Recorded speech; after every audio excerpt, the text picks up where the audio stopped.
¿Qué tal, gente? Las cifras siguen siendo alarmantes cuando nos referimos a COVID-19.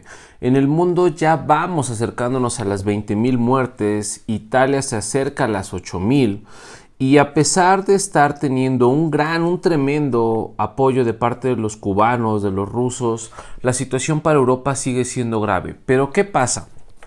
Pareciera que América, en concreto Latinoamérica, no está tomando mucha importancia de todo esto y creo yo estamos teniendo demasiado tiempo, meses de valiosa información, valiosa experiencia que podríamos retomar para ejecutar de manera diferente nuestros planes. Creo que no lo estamos haciendo tan bien. ¿Qué está pasando con Latinoamérica? ¿Cómo lo está ejecutando? Y en concreto, ¿qué va a pasar o qué está pasando con México? Te invito a que te quedes conmigo porque en México ya somos fase 2 oficialmente. Gracias.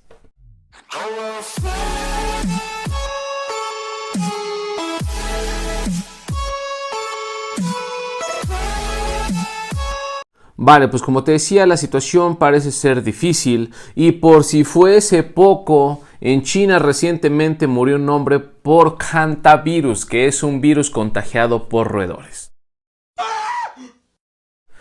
Ok, pero afortunadamente ya descartaron que no era problema y 32 personas fueron inspeccionadas, revisadas, monitoreadas y todo está bien.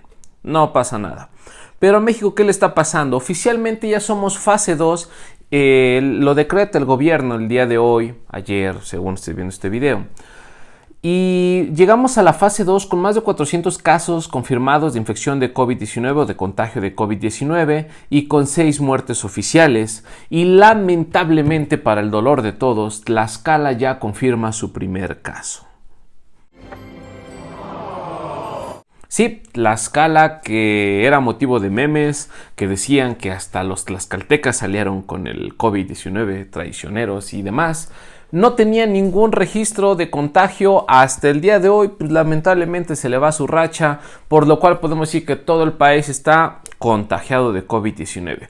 Pero hablando de México, nos tenemos que voltear a ver de inmediato para arriba y para abajo. Hablemos primero para abajo, los latinoamericanos, cómo estamos ejecutando estos planes, estas contingencias, este cuidado que deberíamos tener por la pandemia que está en todo el mundo. Y si bien es cierto, primero le pega a los chinos, de ahí se va para Europa. Hay quienes dicen que esta pareciera ser una enfermedad del hombre blanco porque está haciendo un terrible caos y una tragedia asombrosa, no antes vista por la humanidad, por una enfermedad con los italianos, con los españoles. Y ya le está pegando un poco a los estadounidenses, pero Latinoamérica sigue sin golpearlo, lo cual hace que el latinoamericano se siga confiando y es alarmante, es muy peligroso cómo lo estamos tomando y que de hecho seamos vistos de una manera poco profesional, burlona, muy mal vistos realmente por muchos europeos. Quédate a ver conmigo, por favor, te pongo un video de RT de cómo nos están viendo a México y a otros países al respecto de los planes de contingencia con el COVID-19.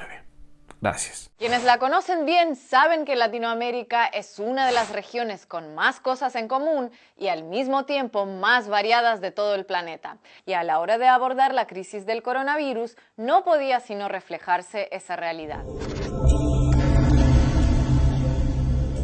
La pandemia puso de inmediato a casi todos los países a comunicarse con los vecinos para intercambiar información de salud, evaluar la situación fronteriza, comercial y de transporte, coordinar posibles acciones conjuntas, etc.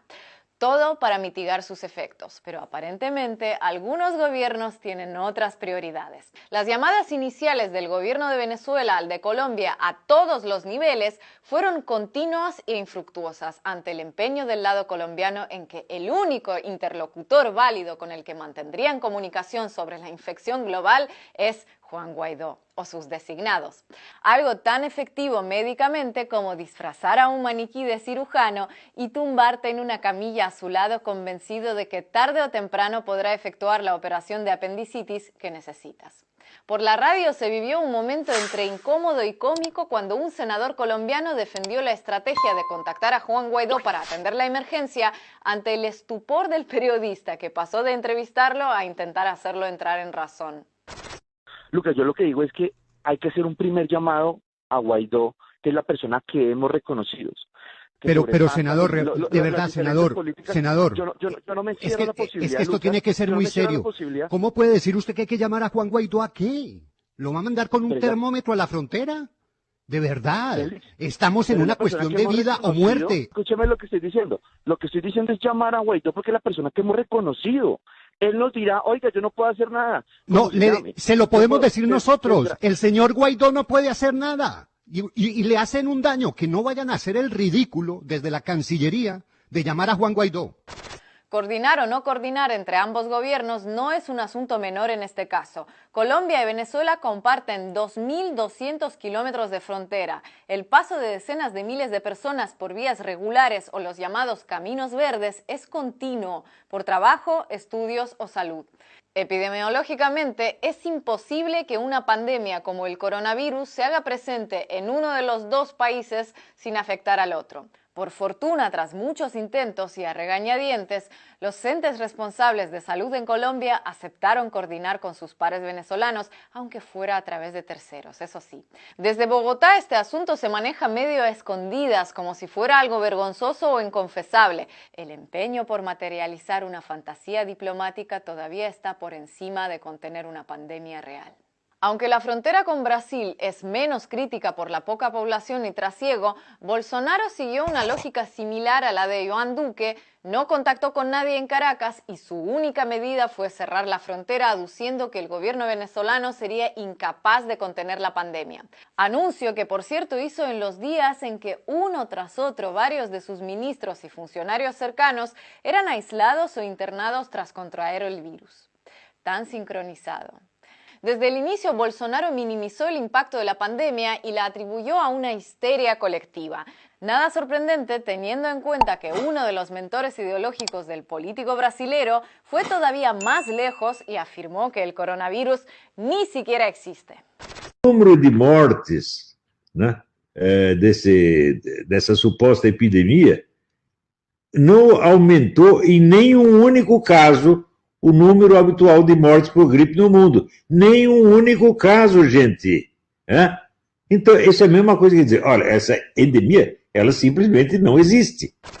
Cuando las cifras de los afectados comenzaron a subir, entonces sí decidió tomar medidas drásticas. Claro, drásticas a su manera. Por ejemplo, permitir a las empresas dejar sin salario a los trabajadores durante 4 meses. Aunque ante el escándalo terminó revirtiendo el decreto menos de 24 horas después de firmarlo. Otro mandatario que hasta el momento ha minimizado el impacto del coronavirus ha sido Andrés Manuel López Obrador. México es de los países más poblados de la región el que ha tomado medidas menos drásticas. El presidente llegó a desafiar burlonamente al virus en público en varias ocasiones, más en línea con su vecino del norte que con los del sur. Mire, lo del coronavirus, eso de que no se puede uno abrazar, hay que abrazarse, ¿eh? No pasa nada, o sea, y así, el escudo protector es la honestidad, no apanicarnos, vamos hacia adelante y no dejen de salir. Mientras tanto, en Bolivia, Yanine Áñez decretó la cuarentena y suspendió las elecciones presidenciales del 3 de mayo, en las que a todo esto apenas iba tercera en preferencia de voto, entre otras medidas, algunas de ellas bastante pintorescas. Mañana domingo inicia la cuarentena total.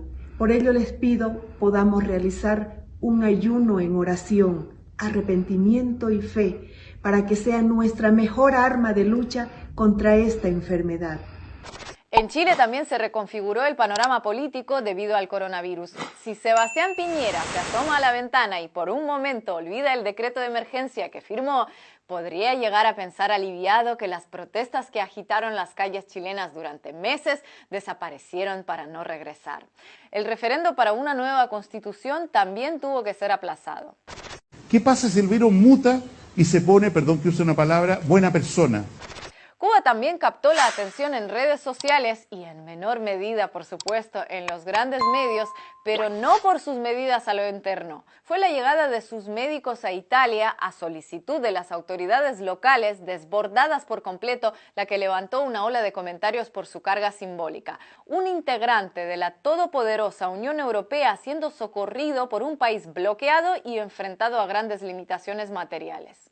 El Salvador, como Venezuela, fue de los primeros países en tomar medidas restrictivas. Bukele, también de forma similar a Maduro, aprobó un paquete de disposiciones legales para compensar el impacto económico, como la suspensión del alquiler, pago de créditos, tarifas de luz, etc., mientras exigía al empresariado que arrimara el hombro ante la situación. Hay también algunos empresarios que están preocupados porque van a ser un 10 o un 15 o un 20% menos ricos. Mire, créanme, ustedes tienen dinero para vivir 10 vidas. Cuando necesita una cama para que lo atendamos y no pueda respirar, créame que lo menos que le va a importar es su cuenta de banco. Lo que va a querer es que haya un ventilador mecánico para que lo podamos intubar y pueda respirar.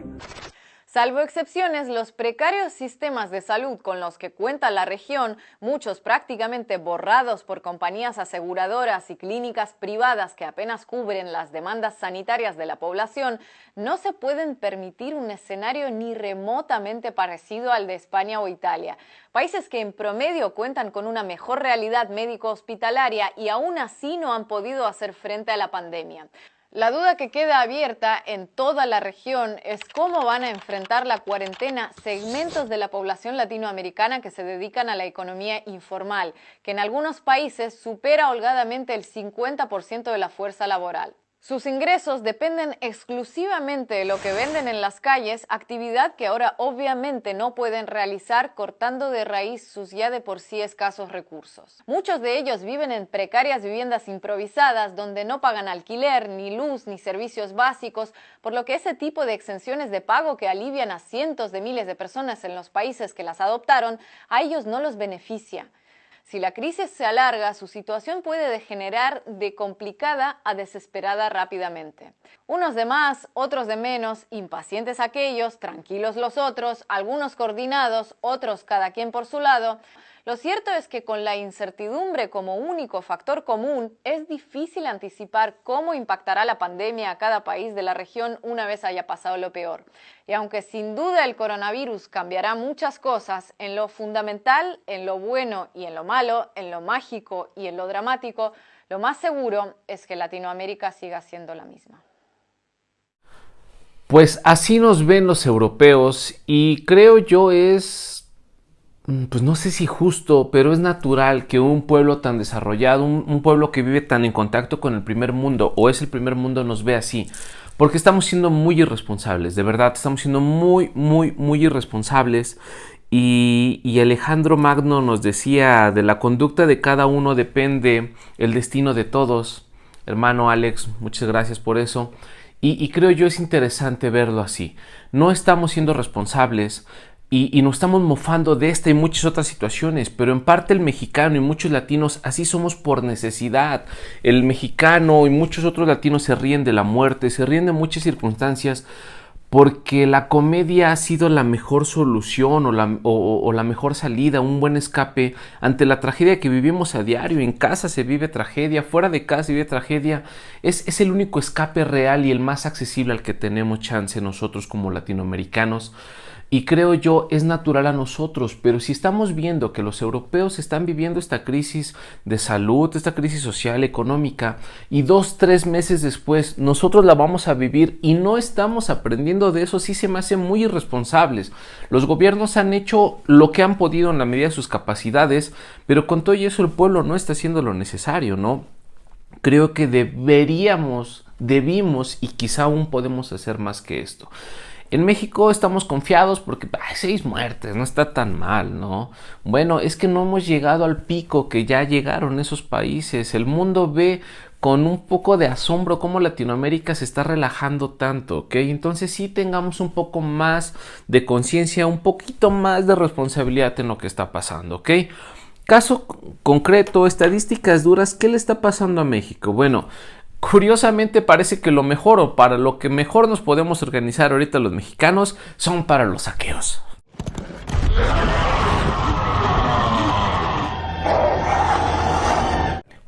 Bueno, aquí te lo pongo un poco de broma. Yo entiendo que la gente tenga la necesidad, que la desesperación hace eso, pero bueno, también habrá otro sector de la sociedad que le quiere entrar al relajo solo porque sí, está mal visto. Yo lo sé, la desigualdad es terrible, pero que ante esta situación, para aquello de lo que estemos siendo mejores, es organizarnos para saqueos, está medio curioso, ¿no? Sí llama mucho la atención que sea de lo poco que podamos hacer bien. Ahora, ya te decía, lamentablemente Tlaxcala ya fue, sí, qué triste. En esta fase 2 nos van a empezar a golpear en muchas situaciones, ya nos van a cerrar que bares, que centros comerciales cuando no tengan ahí algún proveedor de alimentos o materias primas consumibles inmediatos, pues ya se van, el cine ya se fue, qué triste.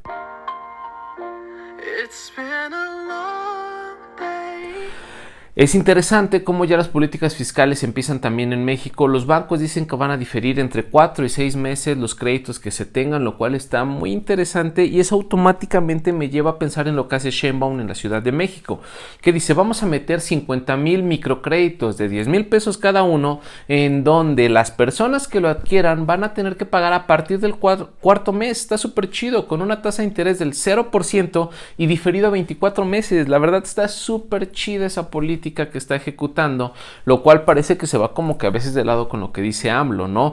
Hay especialistas que dicen Sheinbaum se separa como de ser el apéndice de AMLO por favoritismo hacia las próximas presidenciales, pero se está ganando el cariño, el respeto del público. Entonces es curioso cómo lo hacen. AMLO se reúne hoy con ella, dicen que van a combatir juntos. Creo yo pueden ejecutar políticas fiscales como estas, muy buenas a nivel nacional, ¿no?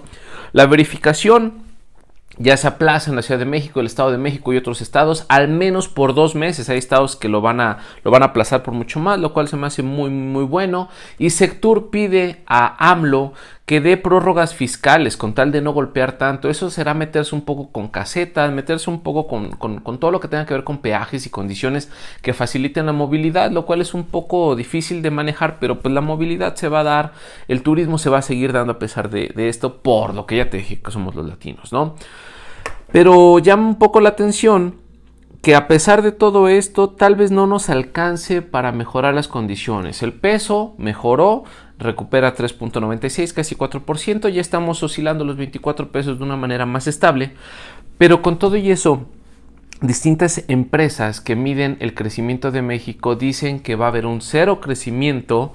Esta nos la daba Fitch Ratings y Moody's nos decía que iba a haber un decrecimiento de 3.7%. O sea, si no hemos crecido, se siguen manteniendo los escenarios negativos como los que te dije de Citibanamex, ¿no? Ahora, con todo y esto y los demás paquetes que cada uno está intentando hacer en Latinoamérica, hay que voltear a ver al gigante estadounidense. ¿Qué hace Estados Unidos? Trump convoca a la gente a regresar en la medida de lo posible a la industria, a volver a apretar el botoncito para que la máquina se eche a andar. Quiere reactivar su economía porque sabe que es peligroso y porque sabe que en el mundo hay un riesgo, porque sabe que la ONU está intentando juntar $2,000 millones para proveer o apoyar, abastecer a los países más desprotegidos contra la lucha del COVID-19 y Trump sabe que Estados Unidos, a pesar de ya tener 1,000 muertes, pues tiene que reactivarse, ¿no? Es difícil. ¿Y por qué llama la atención esto de Trump? Porque Trump lee muy bien o la política fiscal o la economía estadounidense lee muy bien lo que el Fondo Monetario Internacional dijo recientemente. ¿Qué dice? La crisis que va a generar a nivel mundial el COVID-19 será parecida o quizá más fuerte que la crisis inmobiliaria del 2007-2008. Mucha gente la pone en el 2008, arranca realmente desde 2007, pero pues no importa. La realidad es que es la crisis más fuerte que el mundo ha vivido últimamente y prevé el Fondo Monetario Internacional, el FMI, que esta crisis va a ser muy parecida, quizá más fuerte, pero al mismo tiempo dice, el país, el mundo, el continente que más golpeado sea, tendrá la capacidad de recuperarse más o menos para el 2021. Es teoría económica. Cada crisis puede ser más fuerte, pero cada economía está más capaz de soportarla y por lo tanto de salir adelante. Entonces llama mucho la atención esto que está haciendo el Fondo Monetario, esto que está haciendo Trump, y finalmente me quedo con este último mensaje, lo que dice Salinas Pliego. Salinas Pliego convoca a regresar a trabajar, a no dejar la empresa, porque México se tiene que mover. Porfa, dame chance este segundo clip, escucha rapidísimo lo que nos dices. Bueno, pues como puedes ver, llama la atención que Salinas Pliego, teniendo una relación tan cercana con la presidencia actual, ahora esté llamando a que no detengamos la economía. Eso es cierto y en parte tiene mucho sentido. También pensemos en el empresario que no quiere dejar de ganar mucho dinero, claro, eso es natural. Pero es cierto, porque en México, como bien dice él, y yo te lo he dicho, hay millones de personas que no podemos detenernos, hay millones de personas que no se pueden detener, que van al día.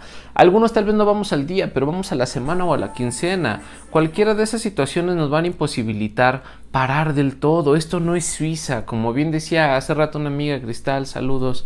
¿Qué pasa? Esto no es Suiza, esto no es primer mundo. No podemos detenernos, esperar a que nuestros ahorros, que nuestros salarios nos permitan estar 1, 2, 3 meses, medio año parados en casa sin hacer nada.